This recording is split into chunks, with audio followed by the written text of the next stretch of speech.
Mamãe! Exclamou Edwina. Kate tapou a boca, tentando não rir. Era raro que Mary fizesse pronunciamentos dogmáticos, mas, quando fazia, era sempre maravilhoso.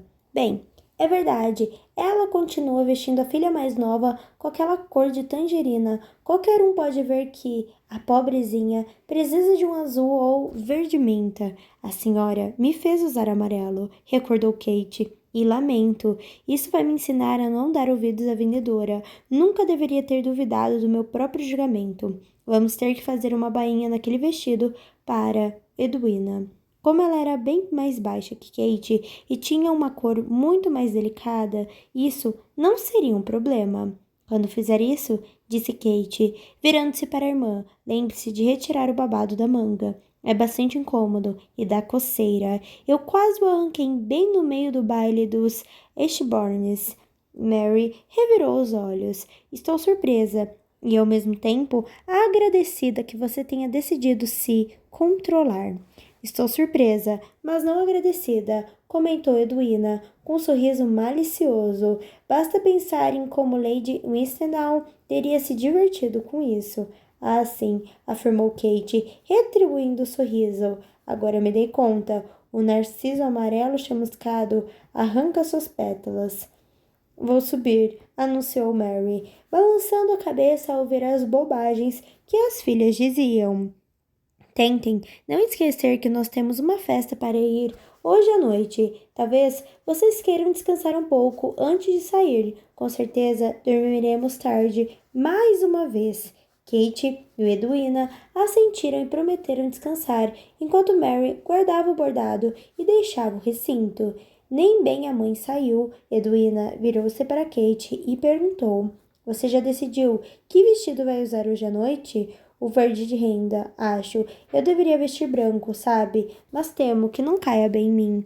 Se você não usar branco, eu também não vou usar.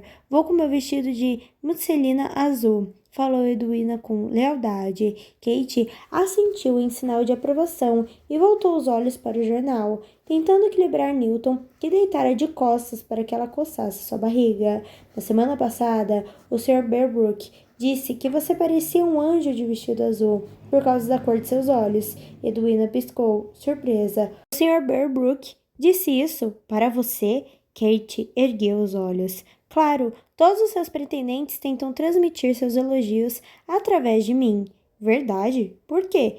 Lentamente, Kate abriu um sorriso indulgente. Bem, Edwina, isso pode ter alguma coisa a ver com o fato de você ter anunciado todos os presentes no recital do Smiths que nunca se casaria sem a aprovação de sua irmã. As bochechas de Edwina ficaram um pouco mais rosadas. Não a todos os pretendentes, murmurou ela. Poderia muito bem ter sido. A notícia se alastrou mais rápido que um incêndio. Eu nem estava no recinto nessa hora e só levou 2 minutos para que a informação chegasse aos meus ouvidos. Edwina cruzou os braços e soltou um que a fez soar como a irmã mais velha. Bem, é verdade, e não me importo com quem sabe disso. Sei que esperam que eu tenha um casamento grandioso e excepcional, mas não sou obrigada a me casar com alguém que vai me tratar mal. Qualquer um com determinação suficiente para realmente impressioná-la estaria à minha altura. Então, sou tão difícil assim de impressionar?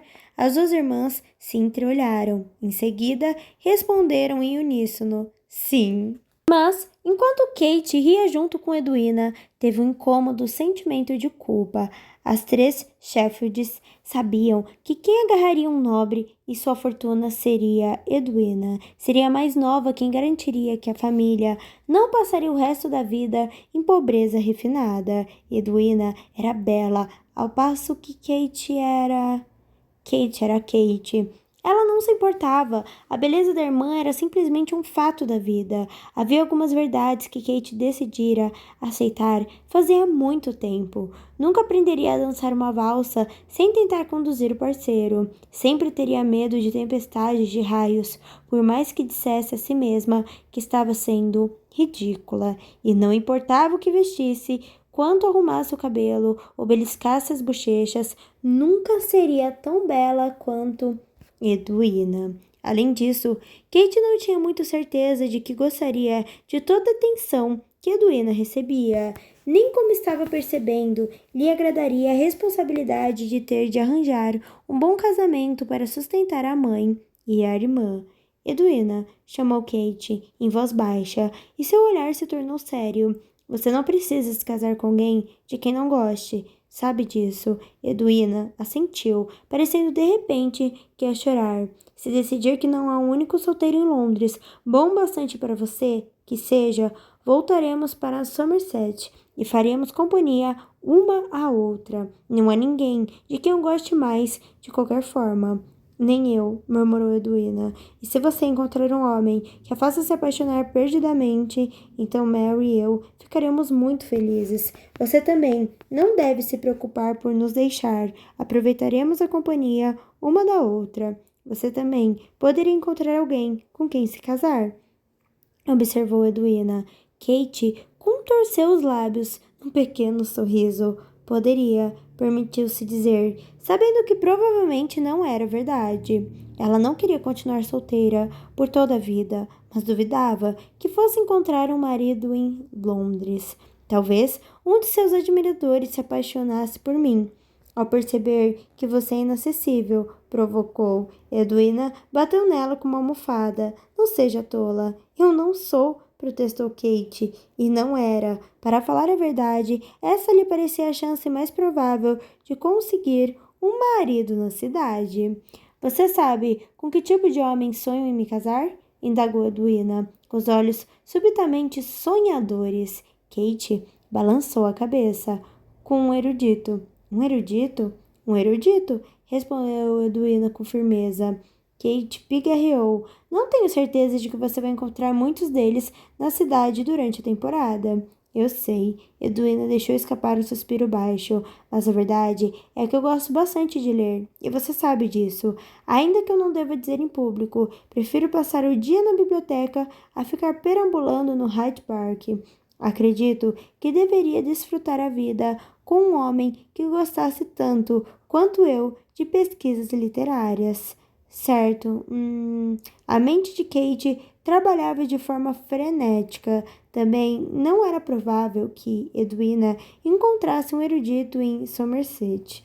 Sabe, Edwina, pode ser difícil achar um autêntico erudito fora das cidades universitárias. Talvez você tenha que se arranjar com um homem que goste de ler e de aprender tanto quanto você. Não haveria problema, falou Edwina alegremente. Eu ficaria muito satisfeita com o erudito amador. Kate soltou um suspiro aliviada. Sem dúvida, elas conseguiriam encontrar alguém em Londres que gostasse de ler. E sabe de uma coisa? Acrescentou Edwina. Não podemos julgar as pessoas pelas aparências. Todos são eruditos amadores. A própria Lady Winstanley vive dizendo que, no fundo, até o tal Visconde Bridgerton poderia ser um erudito. Morda a língua, Edwina. Você não vai ter nada com o Visconde de Bridgerton. Todos sabem que ele é o pior tipo de libertino. Na verdade, ele é o pior libertino de todos. Ponto final. Em toda Londres, no país inteiro. Eu sei, estava apenas usando-o como exemplo. Além disso, não é provável que ele escolha uma noiva este ano. De qualquer forma, Lady Winstanley disse isso, e você mesma afirmou que ela quase sempre está certa. Kate deu um tapinha no braço da irmã. Não se preocupe, nós encontraremos um marido adequado para você. Mas não Visconde Bridgerton. Naquele exato momento, o tema da conversa das duas estava relaxando no White's, com dois dos três irmãos mais novos, desfrutando de uma bebida no fim da tarde. Anthony Bridgerton recostou-se à cadeira de couro, fitou o uísque com uma expressão pensativa enquanto girava o copo e, em seguida, anunciou: Estou pensando em me casar. Benedict Bridgerton, que estava praticando um hábito que a mãe detestava, inclinar a cadeira para trás, começou a cair. Colin engasgou. Para a sorte de Colin, Benedict reequilibrou-se a tempo de bater com força nas costas do irmão, fazendo uma azeitona verde passar voando por cima da mesa. Por pouco, ela não acertou a orelha de Anthony. Anthony deixou o susto passar, sem dizer uma palavra. Ele sabia muito bem que a declaração fora uma pequena surpresa. Bem, talvez mais que uma pequena surpresa, completa, total e absoluta, seriam palavras mais adequadas. Ele tinha consciência de que não combinava com a imagem de um homem que sossegaria. Passara a última década praticando o pior tipo de libertinagem, obtendo prazer onde pudesse. Como ele sabia muito bem, a vida era curta e, sem dúvida, deveria ser aproveitada. Ele tinha um certo código de honra. Nunca se envolvia com mulheres de boa estirpe. Qualquer uma que se sentisse no direito de exigir casamento estava rigorosamente fora de seus limites. Com 4 irmãs, Anthony tinha em alta conta a boa reputação das mulheres de boa família. Ele quase entrara num duelo em nome de uma de suas irmãs por causa de uma descortesia à sua honra. E, quanto às outras 3, admitia que começava a suar frio só de pensar em vê-las envolvidas com um homem com uma reputação como a sua. Não, com certeza ele não iria espoliar a irmã mais nova de outro cavalheiro, mas quanto a outro tipo de mulheres, as viúvas e atrizes que sabiam o que queriam e onde estavam se metendo, ele se divertia com a companhia delas e fazia questão de aproveitar cada minuto. Desde o dia em que saíra de Oxford, rumo a Londres, não deixara de ter uma amante. Algumas vezes pensou com ironia, não deixara de ter nem 2 amantes. Tinha participado de praticamente todas as corridas de cavalos que a sociedade tinha a oferecer, lutara boxe no Gentleman Jackson's e vencera mais jogos de cartas do que podia contar. Havia perdido alguns também, mas não os levava em consideração. Passara a década de seus 20 anos em busca cuidadosa do prazer, abrandada apenas por seu decisivo senso de responsabilidade perante a família. A morte de Edmund Bridgerton fora ao mesmo tempo súbita e inesperada. Ele não tivera a chance de fazer um último pedido ao filho mais velho antes de perecer. Mas, se não fosse assim, Anthony estava certo de que haveria pedido que cuidasse da mãe e dos irmãos com a mesma diligência e afeição que Edmund lhes dirigira. Por isso, entre as festas e as corridas de cavalos, enviara os irmãos a Eton e Oxford. Fora um número entediante de recitais de piano oferecidos pelas irmãs, o que não era tarefa fácil. 3 delas eram muito desafinadas e estava sempre atento às finanças da família.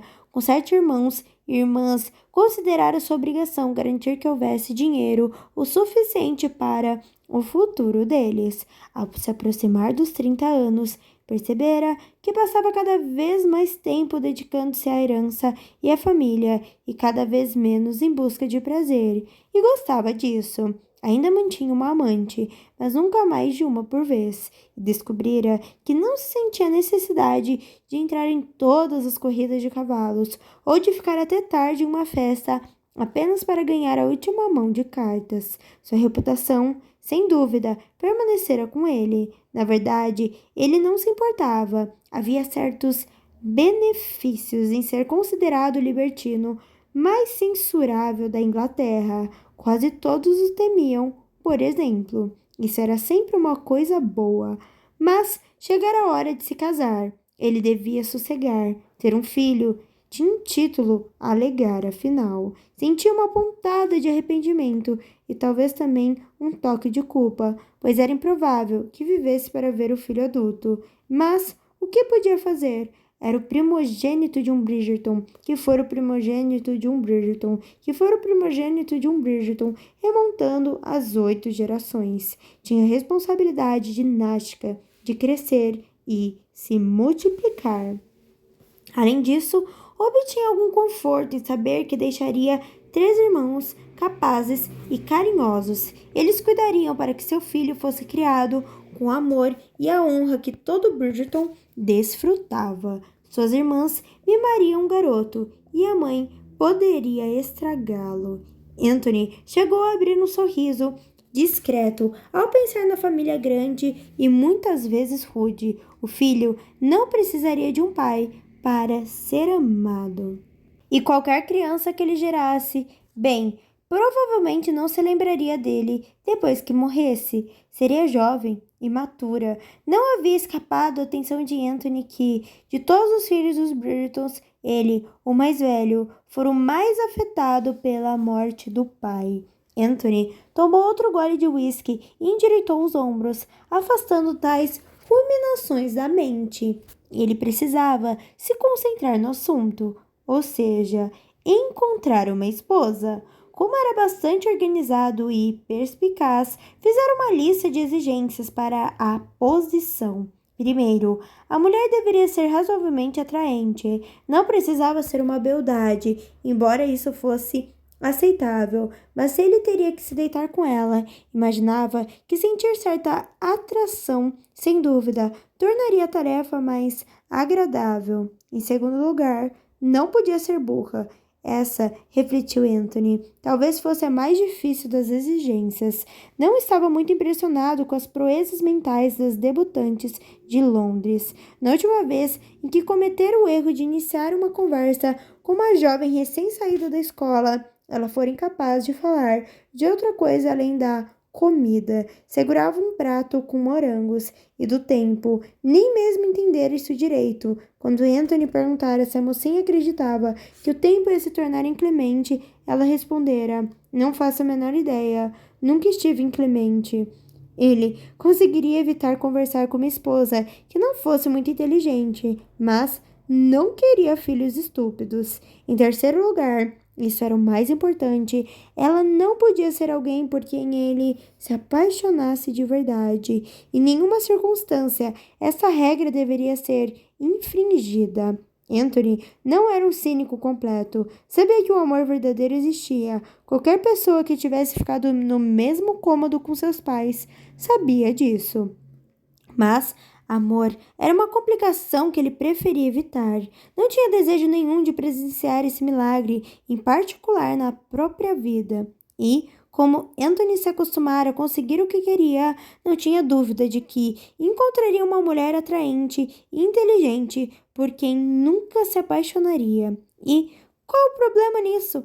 Era provável que ele não encontrasse o amor de sua vida, mesmo se estivesse procurando por ele. A maioria dos homens não encontrava. Por Deus, Anthony, o que o fez franzir a testa assim, de certo, não foi aquela azeitona. Eu a vi com bastante clareza e ela nem sequer tocou em você. A voz de Benedict tirou-o de seus desvaneios e Anthony piscou algumas vezes antes de responder. Nada, absolutamente nada. Claro que ele não compartilhara seus pensamentos sobre a própria mortalidade com mais ninguém, nem com os irmãos. Não era o tipo de coisa que se quer anunciar. Ora, se alguém se aproximasse dele e lhe dissesse a mesma coisa, era quase certo que ele dispensaria a pessoa, rindo. No entanto, ninguém mais sabia a profundidade da ligação que tinha com o pai, e ninguém poderia compreender o modo como Anthony a sentia no fundo de seu coração, como simplesmente sabia que não poderia viver mais que ele. Edmund fora tudo para ele, sempre aspirara a ser um homem tão grande quanto o pai, sabendo que isso era improvável, embora continuasse tentando alcançar mais do que Edmund alcançara de qualquer forma, era simplesmente impossível. O pai de Anthony era, em poucas palavras, o maior homem que ele conhecera. Achar que poderia ser melhor que isso parecia muita pretensão. Algo lhe acontecera na noite da morte de Edmund, quando permanecera no quarto dos pais com o corpo apenas sentado lá horas a fio, observando-o e tentando com toda a força recordar cada momento que eles haviam passado juntos. Seria tão fácil esquecer as pequenas coisas, como Edmund apertava seu braço sempre que ele precisava ser encorajado, por exemplo, ou como ele sabia recitar inteira de cor Sing No More, de Balthazar, música da peça Muito Barulho por Nada, de Shakespeare, não porque a considerasse particularmente significativa, mas apenas porque gostava dela. Quando Anthony, enfim, saíra do quarto, os primeiros raios da aurora conferiram uma coloração cor-de-rosa ao céu, e ele, por alguma razão, sabia que seus dias estavam contados, do mesmo modo que os de Edmund estiveram. Diga logo, falou Benedict, interrompendo suas divagações mais uma vez. Não vou lhe oferecer um centavo por seus pensamentos, pois sei que eles não valem tanto. Mas em quem você está pensando? De repente, Anthony sentou-se muito ereto, determinado a se concentrar de novo na questão que o incomodava. Afinal, ele tinha que escolher uma noiva, e isso, de certo, era uma questão séria. Quem é considerado o diamante da temporada? Indagou. Os irmãos fizeram uma pausa para pensar, e então Colin respondeu. Edwina Sheffield. Com certeza você já a viu. Bem pequena, com cabelos louros e olhos azuis. Em geral, você pode avistá-la perto do rebanho de admiradores que a segue por aí. Anthony ignorou a tentativa do irmão para o humor sarcástico. Ela tem um cérebro? Colin piscou, como se a pergunta sobre uma mulher com cérebro nunca tivesse lhe ocorrido. Sim, acho que sim. Uma vez eu a ouvi conversando sobre mitologia com Midthorpe e pareceu que ela sabia do que estava falando. Ótimo, retrucou Anthony, apoiando o copo de uísque na mesa com um baque surdo. Então, vou me casar com ela. Oi, tudo bem? Mais um capítulo aqui, mais uma parte desse casal maravilhoso que eu estou amando. E aí, gostou? Não esqueça de se inscrever no canal, deixar o seu like e deixar o seu comentário. Qual foi a sua cena favorita até agora?